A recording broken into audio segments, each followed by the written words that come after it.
IRBT stock analysis and IRBT stock prediction. Is it a buy right now? Or just 1 minute video till the end to find out. Ultimately with iRobot, well, I appreciate it, man. Like 20% up or whatever, $4. That's how my chart's looking like.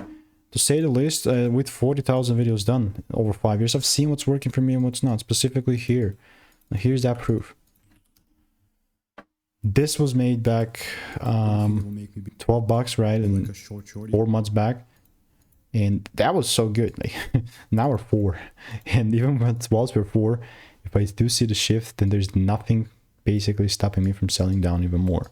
Because keep in mind, when am I going to be bullish? The moment I see some proper breaks above 715. And if not, it's good, mate. Listen, like, please do your own due diligence and don't do now listen to me. I'm just sticking to what's worked for me. That's all. If you want to learn how I'm making 5-10K per month trading, click the first link in the description, get my free emails, and I will continue to keep you updated. Goodbye and enjoy.